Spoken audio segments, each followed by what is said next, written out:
sejam bem-vindos ao Data Experience, o podcast da DataX, e esse é o nosso segundo episódio. Estamos aqui com os nossos profissionais, Bruno Galvíncio, arquiteto de dados, André Rosa, head de dados IA, e Henrique Bueno, head de dados IA também. Eles vão falar sobre o coração dos dados, né? A estrutura, a arquitetura, então toda a parte de tecnologia, quem fica por trás dos projetos, são essas pessoas que estão sendo apresentadas aqui hoje. Bom, vamos lá, começar com o Bruno. Bruno, muita gente fala de dados, mas poucas pessoas entendem o que realmente sustenta um ambiente moderno. Na prática, o que é uma arquitetura moderna de dados para você? Bom, a arquitetura de dados tem diversas vertentes, né? Bom, na literatura a gente fala, poxa, tem arquitetura capa, eu tenho arquitetura liquid, eu tenho arquitetura lambda, né, para atender cenários diferentes, né? Mas normalmente eu prefiro classificar em camadas, que fica um jeito mais simples de explicar para o cliente, né? Então, basicamente, eu preciso de uma camada de ingestão de dados, né, uma camada de ETL, né, onde eu trago o dado, né, da minha origem transacional. Um ambiente transacional nada mais é do que as ferramentas que os clientes usam no dia a dia, né, uma RP, um CRM, né, uma ferramenta de vendas, desde a ferramenta que levanta a catraca ali do estacionamento, né? E esses ambientes transacionais, eles produzem dados, né? E para ter um ambiente analítico, né, como eu estava comentando sobre as camadas, eu tenho a camada de ETL, eu tenho a camada de armazenamento, né, então onde eu guardo essas informações, né, organizadas, né, e de diversas origens, né, de ambientes transacionais, como eu comentei, né? E além da camada de armazenamento, eu tenho a camada de processamento. Né? Então, essa camada de processamento é o que vai dar valor aos dados, né? Vai enriquecer essas informações. Então, vai agregar, né, todos aqueles dados que eu tenho, né, de origem transacional, né, que é a ferramenta do dia a dia, né, que eu como comentei, num dado único, né, onde eu consigo extrair essa informação de um único ponto ali de armazenamento. Né? E depois eu tenho a camada de data vis. Né? A data vis nada mais é do que como eu vou demonstrar esse dado para o meu cliente. Né? Então, seja ele um relatório, um dashboard, ou até mesmo um único indicador, ou até mesmo uma API, né, que uma IA pode consumir para responder através de uma LLM. Tá? Então, a arquitetura de dados, eu acredito muito que é mais simples explicar em camadas. Então, a camada de ETL, a camada de armazenamento, de processamento e data vis. Tá? Você explica isso de uma maneira única, né, para os clientes e acaba agregando mais valor ali, né, quando eu preciso vender uma ferramenta ou uma solução ou atender uma necessidade de negócio. Né? Até um exemplo bem comum que a maioria das empresas acabam fazendo, tá, no dia a dia é o quê? Eu preciso ter um ambiente analítico, mas a necessidade de ter o dado é mais latente. Né? E eles pulam essa etapa de ter esse ambiente analítico. Né? E eles pegam um relatório que seja um Power BI da vida, um Tableau, um Click, né? E usam o dado do ambiente transacional, como eu comentei. Ah, mas você pode falar, pô, Bruno, mas o dado que eu pegar no ambiente transacional é até melhor que um dado quente, né, que está atualizado ali em tempo real. Eu consigo gerar meu database a partir dali. Né? Ok, né, você vai conseguir tirar seus insights e, vamos dizer assim, em questão de negócio vai atender. Né? Mas a gente acaba tendo um problema tecnológico muito grande. Né? Por quê? Porque normalmente quando eu faço um relatório, eu faço o cruzamento da semana atual com a semana anterior, com 5 meses para trás, com um ano para trás, né? E o que isso acontece quando eu faço esse tipo de extração, né? Ou até mesmo de filtros, né, dentro do meu relatório, quando o meu dashboard está plugado no meu ambiente transacional, eu acabo gerando problemas de performance, né? Então, pensa num cenário que eu estou gerando um relatório anual, eu quero comparar 5 anos atrás e eu bato numa ferramenta que abre a catraca do estacionamento. E nesse momento é horário de pico, o pessoal está saindo do almoço, de um shopping. O que acontece? Né? A catraca vai demorar minutos para abrir, né, para cada cliente. Eu acabo gerando uma experiência ruim ali para o meu usuário.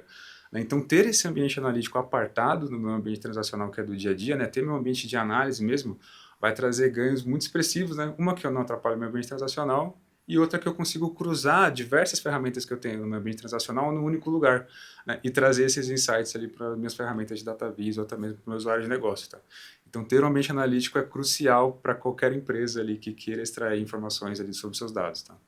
E tem uma outra coisa, Bruno, muito bacana também dentro das arquiteturas, que vem ganhando muita força, muita necessidade no dia a dia, né? A gente vem vendo nos clientes, que é a camada de governança e segurança também. Sim, né? Porque faz com que a gente consiga fazer um processo de análise realmente do que está acontecendo com o dado, ver como que a gente consegue fazer o processo de escala, né? Então, além dessa parte mais estruturada para o dado, mais para a parte de construção que o Bruno falou, também é muito bacana a gente lembrar um pouco do processo de governança e segurança, que faz com que todos os dados tracionem e se escalem de uma forma muito limpa para a companhia conseguir gerenciar isso de uma forma bem clara para a geração do insight e geração de valor do dia a dia. perfeito. Né? É, Sem segurança e governança, a gente acaba não chegando em lugar nenhum. verdade. Né? Sim, só complementando, né?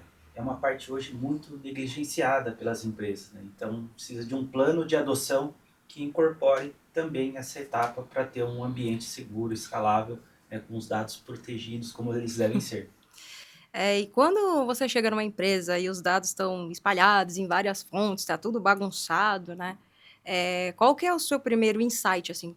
O que eu vou fazer agora? A primeira coisa que você já planeja ali? A maioria dos clientes, né, grandes acabam tendo vários ambientes transacionais, né, como eu comentei. E às vezes, o que acontece? Né? A gente acaba criando silos de informações dentro da minha companhia. Né? O que é? É a área de negócio se virando com o que tem. Então, basicamente, a área de negócio lá, plugando direto no meu dado, fazendo uma extração de um RP com uma planilha Excel, né, e gerando o seu BI para tirar suas análises ali. Né? Até um cliente recente que a gente pegou, né, onde eles automatizaram, né, criando um relatório, plugando no ambiente transacional direto, né, só que muitas vezes o relatório ele tem data de validade, né, porque ele fez o relatório pensando no único cenário que era automatizar, por exemplo, um forecast anual daquele ano específico. Né, e acaba não pensando que aquele relatório vai sobreviver por mais alguns anos, né, e deixar isso parametrizado para que isso evolua. Né. Mas aí, qual que é o maior problema quando a gente inicia um projeto, né, que tem diversas fontes e tem diversas áreas de negócio com o BI apartado? Né? É identificar que regra de negócio que o cliente aplicou naquele relatório em si, né, quais são os dados que eles estão utilizando, né, se é uma fonte confiável, se é uma fonte que realmente, né, a empresa usa como ambiente transacional ou não. Né? E antes de iniciar um projeto, acho que o André pega muito isso, é problema de acesso. Né? Então, qualquer projeto que a gente inicia, né, o maior problema de hoje é tanto acesso às pessoas, né, que desenvolveram os relatórios e têm o conhecimento do negócio em si, né, quanto também acesso às ferramentas transacionais. Né? Por quê? Porque às vezes é um ambiente muito crítico, né, que tem uma questão de segurança bem latente. Né? E muitas vezes o usuário passa as informações de forma picada. Né? Então, poxa, pensa, tem um time de segurança que tem um SLA de 30 dias para responder. Né? Até caso de alguns clientes nossos ali. E aí o usuário de negócio passa os requisitos para a gente entende nesses requisitos e mapeia, né, quais são os acessos que são necessários para quais informações, quais tabelas, quais ambientes transacionais a gente precisa.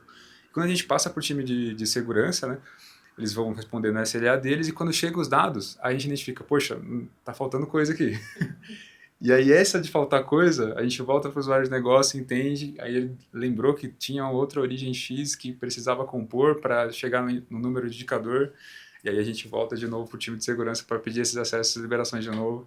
Isso acaba tomando muito tempo do projeto, né? Então, eu acho que o maior gap ali em relação a tempo é essa questão de liberações de acesso. A gente entende, né, que, poxa, o SLA de segurança é de cada empresa, deve existir, né, corretamente em si. Até por isso que a gente tem uma metodologia de discovery muito interessante. Né? Até a gente chama internamente de Discovery X, né? Que é um mapeamento efetivamente... Sacaram um trocadilho, Discovery X. Exato. Não vou falar o porquê, hein? Então, a gente mapeia basicamente as origens, né, que a gente precisa efetivamente, né, para cada dashboard, para cada necessidade de negócio, a modelagem que a gente vai realizar. Né? Quais são as regras de negócio que vão ser aplicadas em cada um deles, né? Previamente, antes de ter acesso ao dado até. Né? E nem que seja um descritivo, poxa, isso aqui vai somar, subtrair x, multiplicar por y e entregar o indicador. Né? Mas ter isso anotado, né, em relação ao uso. E a partir dali, a gente começa a fazer um mapeamento de até um modelo semântico mais lúdico. Né? Poxa, preciso ter essa dimensão para atender, né? E para ter essa fato dimensão, eu preciso ter dados sobre esse assunto. E sobre esses assuntos corresponde a qual ambiente transacional, que aí a gente começa a levantar com TI essas informações.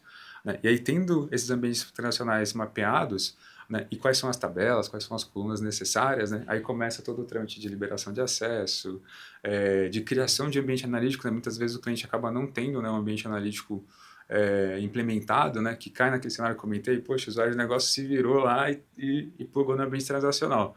né? Mas lembrando, não é demérito de nada. Eu até elogio essas pessoas que tiraram, vamos dizer assim, né, a água da pedra, assim, para conseguir ter o seu ambiente analítico de pé, né, que seja ele um relatório. Né? Mas lógico, quando a empresa começa a crescer e o volume de dados começa a crescer, a gente começa a pegar esses problemas que eu comentei de performance ali e até questão de segurança, né, do ambiente analítico. E aí quando tudo isso acontece, né, a gente tem essa necessidade de ter um ambiente analítico apartado para conseguir tratar os nossos dados e deixar isso de forma governável e acessível para o usuário de negócio. Tá? Até porque, né, as empresas têm costume, às vezes, de salvar os dados no Excel e aí depois vai com Deus, né? E para poder integrar tudo isso é muito difícil, né? E tem essa questão da segurança também que a gente tem que tomar um certo cuidado com os dados, porque tem coisas ali que não pode vazar. E eu acredito até que seja por isso que tem muitos casos de dados vazados na internet, justamente por essa falta de consciência que as empresas têm em fazer essa adoção, né, de dados, de poder implementar soluções que vão ali até melhorar o dia a dia delas. E puxando esse gancho, Bruno, você consegue lembrar de algum caso crítico que vocês tiveram e teve essa arquitetura de dados, vocês fizeram esse projeto e teve um resultado bom, assim? Boa, até do podcast passado, né, o Felipão comentou, né, sobre alguns cases ali em relação a que trouxe muito valor, né, sobre os dados, né. Esse case que ele trouxe foi bem interessante, né, poxa, mais de 300% ali em dado não, um horário não nobre, né, de aumento em vendas, né, e foi uma implementação ali de um ambiente analítico, né, utilizando o Microsoft Fabric, né, onde eles não tinham nada, né, em relação a analytics, só uns relatórios soltos, né, plugando direto no ambiente transacional, como eu comentei, e a gente conseguiu agregar isso de uma maneira muito rápida, né, dentro de um ambiente de Microsoft Fabric, né, e trazer esses relatórios ali de vendas, né, e até de produção da empresa. Né, e com isso a área de negócio conseguiu tomar algumas decisões e melhorar, né, essas vendas ali em horários, né, por exemplo, final de semana ou período noturno. Tá? Mas, bom, tem vários casos ali que a gente fala sobre melhoria, né, de performance também sobre o ambiente do cliente. Tá? Teve um case que eu atuei que foi bem desafiador, vamos dizer assim, em relação à performance. Né? Poxa, eu estava num cliente, né, uma instituição financeira, onde eles tinham uma consulta que validava a compra ou não de algum tipo de ação. Né? E essa consulta, esse procedimento, que era um procedimento gigantesco, demorava menos de um segundo para executar. Né? E eles chegaram para a gente e falaram assim, poxa, se você trazer isso para menos de um segundo, a gente estoura champanhe aqui, comemora. Tal. Foi mais de um mês ali trabalhando, né, nesse procedimento e a gente conseguiu trazer, né, para 0.6. Né? Então foi um dia bem bacana para eles. Né? Depois que eu demonstrei como funciona, né, por trás dos panos, né? Poxa, como é que o engine ali, né, do banco de dados se comporta para acessar os dados em si, né? E como escrever de um jeito que a engine do banco de dados consiga chegar nos dados de uma maneira rápida, né? E até dei um workshop, né, sobre o Tanner relacionado a esse ponto. Eles acabaram escrevendo o código melhor, né? E trazendo mais performance para isso. Com certeza, esse procedimento ele deve ter trazido um número expressivo de valor financeiro para eles, né? Até por essa tomada de decisão de uma maneira mais rápida, né? Até um slogan da DataX, né? Make Smart Decision Faster. E esse é um slogan que eu trago também para todos os projetos que eu atuo, né? Poxa, como é que eu posso fazer isso de uma forma mais rápida, performática, né? Economizando o hardware em si, né? Até porque hardware hoje, né, em nuvem é custo efetivo, né? E a gente sabe que todo mês a conta vai bater ali, seja do Azure, da AWS ou de outra provedor de cloud. E fazendo isso de uma forma mais eficiente, eu economizo, né? Tanto na questão de FinOps, né? E também economizo o tempo do cliente esperando algum tipo de atualização, tá? Mas aí eu posso ficar o dia inteiro falando de case ali, de performance, de melhoria ali de alguns ambientes, mas eu acredito que esse foi vamos dizer assim, um dos mais legais assim, que eu participei. E aproveitando o embalo, né, falando sobre o Fabric, muitas pessoas veem o Fabric como uma ferramenta muito técnica, né? Na sua visão, é o que faz ele ser uma ferramenta estratégica para o negócio, sabe? Porque foi até o que a gente estava comentando aqui no episódio anterior, às vezes as pessoas elas têm muito aquela visão, é data, é TI, eu não estou conseguindo entender que benefício traz para o meu negócio, como que você apresenta isso para um cliente? Vamos supor, você está ali, apresentando a solução ali, mas não é um TI, não é uma pessoa, um profissional dessa área. Como que você transmite isso, sabe, tipo, do Fabric? Eu sei que já faz isso nos eventos, né, mas como que você se expressa para que ele fale assim, não, eu vou fechar esse negócio, eu estou entendendo que o Fabric aqui vai resolver o problema da minha vida. Sim, sim. O Fabric, ele acaba sendo um grande acelerador, né, para ambientes quando eu tenho uma squad pequena para atuar, né, sobre dados e analytics, tá? Por quê? Né? Porque se eu entro num tamanho de empresa, né, que eu preciso ter um ambiente analítico, né, e eu expliquei ali sobre as camadas, né, poxa, camada de ETL, armazenamento, processamento e data vis, normalmente eu acabo colocando uma ferramenta diferente para cada uma dessas camadas, né, e o esforço de gerenciar uma ferramenta de um provedor diferente, né, uma ferramenta de uma empresa diferente em si, né, em cada uma dessas camadas, fazer com que isso se comunique de forma integrada, de forma segura, né, e governável, acaba sendo muito grande, né? E o que acontece quando o cliente acaba escolhendo uma ferramenta diferente para cada tipo de processamento ali nas camadas de um ambiente analítico? Eu tenho um tempo maior de implementação, né? Então, poxa, se eu vou começar um projeto do zero, que eu preciso estruturar um ambiente dev, homolog, produção, né, que é a base ali, né, mínima que eu preciso ter, né, de uma esteira ali de DevOps, né, de DataOps. E com ferramentas que são totalmente de provedores diferentes, ferramentas diferentes, eu preciso fazer isso conversar, né, leva um tempo para estruturar, por exemplo, a infraestrutura como código, para fazer deploy nisso no ambiente Azure, testar a integração de todas essas ferramentas, né, testar a integração disso com a ferramenta que faz a gestão, né, do código em si e de deploys, né, isso acaba levando um tempo que é precioso, né, a gente sabe que em TI hora vale muito, né, e o Fabric ele veio para facilitar, né? Então eu tenho um único ponto de gestão, de governança, de liberação de acesso, né? Que acaba facilitando muito a implementação, né? De um ambiente. Então, poxa, antes eu tinha um SRE DevOps para fazer a infraestrutura, um cara de segurança, de DevSecOps ali para validar todos os componentes e comunicação entre eles, né? E também, né, o time de desenvolvimento, né? Pô, engenheiro, analista, né? E demais perfis, né? No Fabric eu acabo reduzindo muito esse ponto, porque eu subo uma única caixinha dentro do Azure,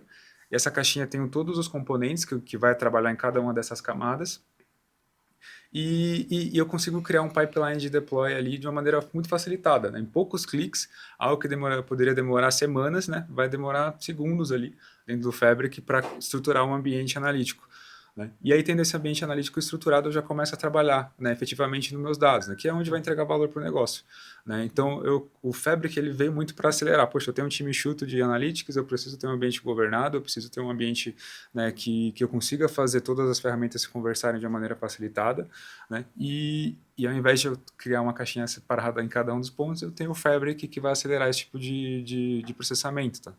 E até em questão de custo, né? Se a gente for comparar o poder de processamento do Fabric com outras ferramentas, ele acaba sendo mais barato, tá? Eu falo o custo hora de processamento ali versus o poder de processamento que eu tenho para trabalhar com aquele tipo de dado, tá? Além de todos os ganhos que hoje o Power BI é a ferramenta principal de DataVis, né? Top 1 do Gartner, e a maioria dos usuários de negócio acabam conhecendo o Power BI, né? Para trabalhar com os dados ali, criar um relatório simplificado. E o Fabric, ele tem o Power BI lá dentro, né? Então, por exemplo, a partir de um Tier X, né, que é um F64, eu consigo pôr um usuário de negócio visualizador sem ter que adicionar uma licença para ele, né? Diferente dos outros players que todos precisam de licença ali, né, em relação ao uso. Lógico que tem particularidades diferentes de cada um deles, né? Mas acaba sendo um custo-benefício muito grande, né? Principalmente quando eu tenho mais de 300 e poucos usuários ali, visualizadores dentro da minha companhia, tá? Mas ele acaba, vamos dizer assim, de forma mais simples, ele é um facilitador para que eu consiga ter um ambiente de dados analytics e IA, né, de forma governada, né, e simplificada de implementação, onde eu consigo trabalhar com uma equipe enxuta. Tá? E isso não tem preço que pague, né, em relação a essa facilidade de trabalhar com uma ferramenta, né, 100% integrada. Tá? Vocês querem complementar com alguma coisa? Acho que o formato SaaS, né, que o Fabric Exato. trouxe é um grande diferencial no mercado, porque uma vez que você escolhe, né, o Fabric como componente da sua arquitetura, todas as funcionalidades, né, estão ali. Ferramenta de visualização que está no final, né, mas a gente tem a camada de processamento, que o Bruno falou aqui anteriormente, a camada de armazenamento, a camada de governança. Então são caixas que o cliente vai utilizando, escolhendo de acordo com o problema que ele tem que resolver, né? E acho que isso é um fantástico, um grande acelerador, um diferencial do Fabric que vem aí trazendo, né, muitos ganhos em várias companhias que a gente vem atuando em projetos, né? São resultados assim muito surpreendentes que nós temos. Verdade. E esses silos existindo de forma direta para cada parte, para cada etapa que precisa ser processada dentro do Fabric, ele gera uma escalabilidade muito forte, né? A gente consegue trazer uma maturidade para os clientes de uma forma muito mais ampla, muito mais visível, e de uma forma simples, né? Um visual mais tranquilo, uma coisa muito dinâmica ali no dia a dia. E o que é mais bacana, colocando um ponto até sobre o DataOps e a parte de FinOps, principalmente ali que o Bruno comentou de parte financeira, é legal que, diferente das outras ferramentas de processamento, o Fabric tem aquela camada do smoothing que ajuda muito a gerenciar melhor os custos, o entendimento melhor. Então, somente ganhos, né? O Fabric traz ganhos em todos os pontos. Acho que principalmente a parte da escalabilidade, né? O cliente, em algumas arquiteturas mais rígidas, se ele errar, assume o custo e troca. Né? No Fabric, vamos supor, assumir lá uma capacidade, vamos falar aqui um F64. Opa, preciso mais? Vai lá e escala. Preciso menos? Vai lá e diminui. Então, essa elasticidade, né, que a nuvem oferece é incrível, né, para diminuir, né, riscos de erros que possam acontecer, ou melhor, a empresa pode crescer e ela não precisa mudar a arquitetura. Exato. Ela pode ter um momento que ela vai ter uma sazonalidade e ela pode diminuir, né, ali o processamento. Então isso é fantástico. A solução acaba se adequando ali à necessidade do cliente, né? Isso que é Exato. interessante. Então, pelo que eu pude entender, ele vai gastar o que ele consome, é isso, né? Exato. Tem até uma tecnologia ali que o André comentou e o Henrique, que é esse bushing smoothing, né, que a gente tem dentro do Fabric. Porque, por exemplo, às vezes eu tenho um processamento maior no período da noite, ali que eu trago o dado, né, para ser armazenado ali, processado, para liberar para o meu usuário de negócio na primeira hora do dia, né. E o Fabric, ele é um tier contratado, né, fechado, só que ele consegue, por exemplo, eu consigo usar mais do que 100% do que eu tenho disponível naquela hora, né, que é o burst, né. Então eu consigo consumir um pouquinho mais da minha capacidade sem onerar o custo, desde que eu faça o smooth depois, que é pagar o que eu estou devendo. Tá? Até brinco ali nas explicações mais simples, que é assim, poxa, eu estou fazendo uma viagem, eu tenho $100 ali para gastar durante o dia, né? Poxa, se eu quiser, no primeira hora do dia, né, no café da manhã, já gastar tudo, né, eu posso, sabe? E no Fabric é a mesma coisa, né? Eu tenho cotas para gastar durante o dia, né? E se eu quiser gastar um pouco mais no começo do dia e um pouco menos no final do dia, ele consegue fazer esses ajustes, né? Não é igual uma máquina fechada, onde, poxa, se eu bater 100% dela, vai travar e vai parar o processamento, né? Eu acabo tendo essa facilidade ali desse bursting smoothing, porque ele não trabalha num processo fechado, né, de hardware em si. Ele trabalha com cotas, né? E essas cotas eu consigo consumir um pouco mais no começo do dia e devolver um pouco mais no final do dia e conseguir trabalhar esse Ou processamento seja, né, ele te sem... dá um crédito a mais e depois você vai pagando de forma suave ao longo Exato, do dia. sem juros, né? Sem juros, sem juros. Aproveitando esse gancho também, Bruno, que você falou aí da questão, né, de consumo, como que vocês fazem assim para que o cliente tenha essa consciência de consumir de uma forma correta? Porque eu acredito que já tenha tido casos aí deles estourarem o valor de consumação e depois acabar aí surgindo alguma solicitação para vocês, alguma reclamação nesse sentido. Então, nas ferramentas que a gente usava antes do Fabric, a gente tinha um relativo problema, né? Porque você pagava pelo uso, né? Então, se você colocasse um loop infinito numa query lá ou em algum processo e deixasse rodando, por exemplo, de sexta-feira para segunda, você ia ter uma surpresa gigante no final do mês, né? E no Fabric não, né? Como é uma capacidade fechada e setada, ele não vai escalar a capacidade de forma automática caso você não queira, né? Aí você até consegue criar um processo apartado para poder fazer isso, né? Mas é interessante porque esse Bursting Smooth atende, acho que 90% dos casos ali de picos que a gente precisa, né? E se for um pico que consumiu muito, né? E bateu lá e ficou mais de 3 horas, né? Sem ninguém ser alertado, que normalmente quando a gente cria, né, um ambiente analítico, a gente coloca, né, todos os alertas em relação tanto de custo quanto de consumo de hardware em si, né, de capacidade. Para quê? Para que meu time de suporte seja avisado quando tem alguma coisa anormal sendo executada, né?